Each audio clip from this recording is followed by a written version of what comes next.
Hello and welcome to NATChat. I'm Mirella Rich. Today our guest is Tim Mcgrath, who is a musician who's actually flown in from Queensland, from Yeppoon, to come on the show. Welcome to the program, How you going, Mirella? Yeah, it's good to be here. It's great to be in Melbourne, having a great time, and thanks a lot for you for letting us come on the TV and sing some tunes and talk about that music. And I see you brought the son with you. Yeah, we got the suit here. We're having some fun. You know, you've got to have fun while you're alive. That's the thing, yeah, for sure. And so, can you tell us a little bit about your background as a musician, how you got started, and what attracted you into this field? Oh, we got started when we were about 18. I started playing in standard tuning and just gradually worked my way through with different guys and all mates and that in Yeppoon, and then eventually went to Brisbane, played a bit in there and developed on the stage, and then eventually came down here and met you and in the club, and you said come on the TV, and I've come back now to promote the band, and it's really good, you know. What's the name of the band? Formations Band. Formations Band. Are they all situated in Queensland? There's a couple of guys up there, a couple of guys down here, and we kind of have different lineups for different places and stuff, you know, because it makes it easier for travelling and moving around and playing different shows and stuff. And where have you performed in Melbourne in the past? In the past we played at the Front Bar and the SB, played at the Noise Bar and played at the Axe Speakeasy. Oh, beautiful. And played at the Cornish Arms. Yeah. And jammed with some different people there, sax player, bass player, filled in. Yeah. And it was really fun, you know. I was just like, getting up there and just going on a melodic journey, you know. After a while, it just, the guys would finish a song and then it'd be on to the next bit, and it'd kind of move into a bit of a jazz progression, a bit of Indian music in there as well, and just having fun, you know. Yeah. And what about in Queensland? Whereabouts have you played in Queensland? We played at the Woodford Blues Jam. Yeah. At the big blues tent at the Woodford there, so we did that, and that was good. And you do a lot of busking as well in Queensland? Yeah, do a bit of busking up at Red Rooster. Hang around there. When the Pineapple Festival's on, I got this on, so, you know, that's pretty happy, you know, people enjoying it, you know.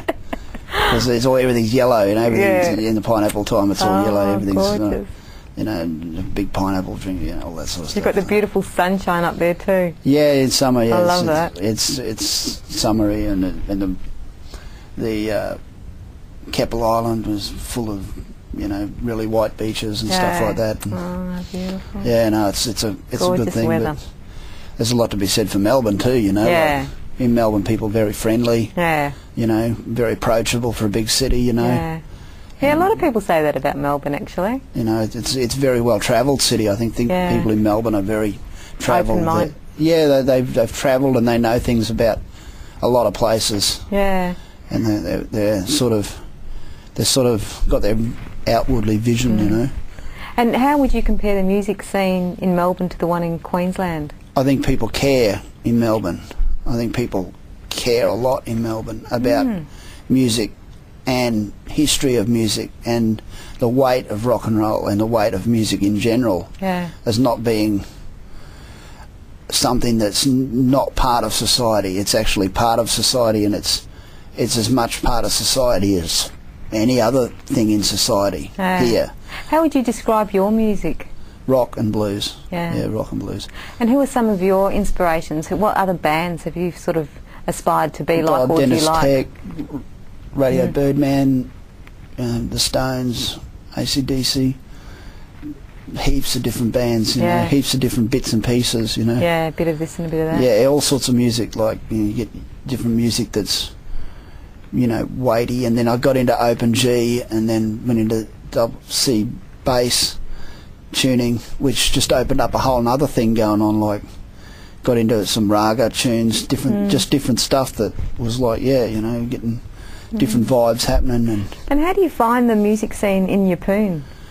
Well, in Yeppoon I've always thought that if they had opened it up to Melbourne musicians and Melbourne in general, especially on some of the islands, that it would be only good for the town and only good for the tourism. But they don't always sort of see a picture outside a localised thing, which is kind of sad, because you know, when you come here, I would imagine there'd be a lot of people that would like to go to a place that's, you know, got beaches and stuff like that, you know, a different scene, you know, like, but you know, it might happen one day, who knows, you know. But Melbourne care about the sound, about the way things are, you know. That it's just got a different vibe completely. You find they're more passionate about music here in Melbourne? Yeah, they care about different people. Like, they just, you know, they take the time to, you know, have look it after right. you. Yeah. Whereas in Yeppoon, it's kind of, or in central Queensland in general, it's not rock or country, because it's kind of, you know, like people say, oh, it's country, you know, they do country. And while they've tried to do country on different times, there's been times where even that's, you know, it hasn't always got things happening, you know. And do you write your own music and songs? Yeah, I write the tunes with a friend of mine called Wayne Thorpe. He writes some of the lyrics, and it's sort of more, you know, more sort of comedy, sort of funny, bit sort of, you know, sort of that sort of stuff.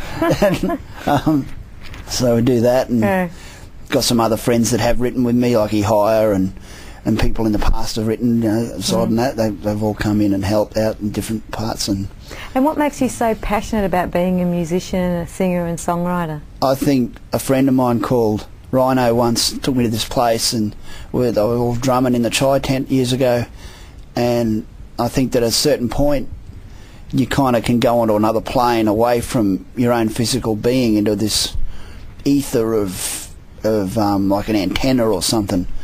So you're not really, you know, you're there but you're not, if you know what I mean. And it's a real thing in itself. It's just the... Like you rise above yourself almost. Yeah, totally. Like, I think music people know that. It's like it just something happens, and at that point you're kind of... Magical. Yeah, it's fun. You know, it's more than fun. It's just something happens to people. Yeah. And how do the audience respond to you? They tap their feet, they dance. Yeah, they do Yahoo and carry on like crazy people. And you always have get-ups as well with your performances. Like you have big glasses and like sort of like, you know, sometimes I'll wear like an alien type headdress thing and have like puffer fish gloves on and stuff like that, and playing at some places out in the, you know, different mob of people, and they're all like, yeah, you know, and all jumping around, and they're like, you know, come on, you know, let's get wild and drink and all that, you know. So that's fun. But it's just to make people get a reaction, you know. Yeah. Sort of. So that's what you kind of just mix it up with the audience a bit and interact with them. Yeah. And you're also playing in Melbourne. Well, after the break, we're going to do a song with James. Can you tell us a bit about James? James is a really good musician. I've had the pleasure to work with James on different occasions. We've been to a studio a while ago, and he was a major help in achieving sounds that we were looking for, especially because he plays piano and keyboards, and not only that, he's comes in on a different level to a lot of people too, with concepts about different things that just really help out with the whole project, you know. And to this day, you know, if I ever go anywhere, like especially here, he's the first guy, you know. And his brother Andrew, he just clocks in and just straight away, you know. We go and play a gig, he doesn't rehearse, just, yep, let's do it, bang. Oh, it's just happening, you know. Beautiful. Yeah, and we've got other people up north. Rob plays the bass, and he's an excellent bass player. He's got an old bass that's like, you know, it's just fantastic bass, and he knows what he's doing, and he gets out there and does it. And this other guy called Spike, he plays drums, and he's a really good drummer. He's played with some big name people around, you know, touring around the country and that, so I get a chance to play with them. And, you know, other people come in and go, and so it's just sort of like a moving family of people, you know. Oh, and my mate Bob plays the drums as well. Yeah. And he lives up in the bush, and we go and have these atmospheric jams, you know, and we just really kick at it, you know, and we kind of try to get into this whole thing of moving ourselves out of standard timing into this other timing. Just moving timing of the drums and trying to cut it as fine as you can, and just, you know, displacement of physical matter or something. Beautiful. We're about to go to a break now. You're watching NATChat. Stay with us. We'll be back with more very shortly.